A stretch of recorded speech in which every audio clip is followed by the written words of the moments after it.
Hi, my name's Burhan-Dean. I was born on August 2nd of 1996.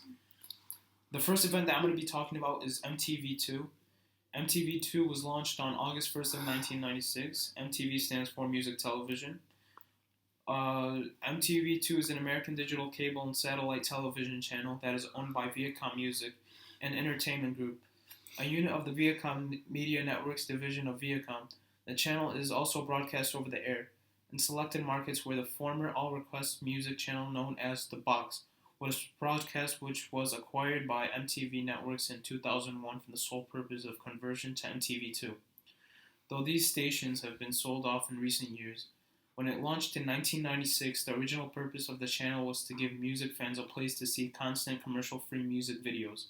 Once the original MTV had started to change its direction from music and concentrate more on reality television and soap operas, today the network carriers mainly music-focused reality television programming, game shows, archived MTV reality programming, and some older sitcoms and dramas with music programming limited to weekend. The network was mainly young male focused to its main original programming. As of February 2015, approximately 79,416,000 households, which is around 68.2% of households with television, receive MTV2. Okay, now I'm moving on to the next event. Microsoft Internet Explorer 3, which is also known as IE3, was was a graphical web browser released on August 13, 1996 by Microsoft for Microsoft Windows on January 8, 1997 for Apple Mac OS. It began serious competition against Netscape Navigator in the first browser war. It was also Microsoft's first release with a major internal development component. It was the first more widely used version of Internet Explorer, although it did not surpass Netscape or become the browser with the most market share. During its tenure, IE market share went roughly from 3 to 9% in early 1996 to 20 to 30% by the end of 1997. By the next year, it was superseded by Microsoft Internet Explorer 4. Well, that was nice. Now moving on to the next event, which happened on August 6th, 1996. U.S. President Bill Clinton signs a new bill imposing sanctions on non-U.S. companies which invest over $40 million a year in the energy sector of either Iran or Libya.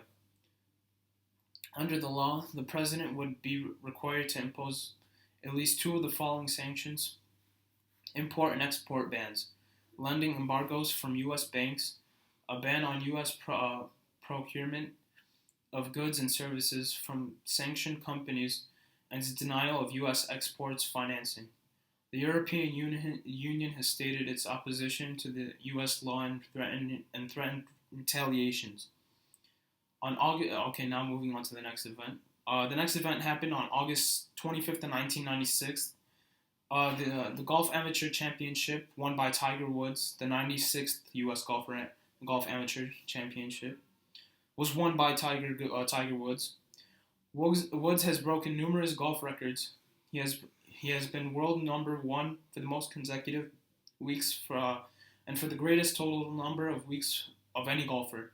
He has been awarded PGA, which is PGA Player of the Year, a record 11 times, the Byron Nelson Award for lowest adjusted scoring average record 8 times, and has the record of leading the money list in 10 different seasons. He has won 14 professional major golf championships. He has more career major wins and career PGA Tour wins than any other active golfer. He is the youngest player to achieve the career Grand Slam, and the youngest and fastest to win the 50 tournament on tour. Additionally, Woods is only the second golfer after Jack Nicklaus to have achieved a career Grand Slam 3 times. Woods has won 18 World Golf Championships and won at least one of those events in each of the 11 years after they began in 1999. Woods and Rory McIlroy are the only golfers that to win both the silver medal and the gold medal at the Open Championship. Okay, now I'm moving on to the next event. I personally find this to be the most interesting out of all these events. Okay, on August 6th of 1996, NASA announced the discovery of evidence of the existence of fossil life on Mars.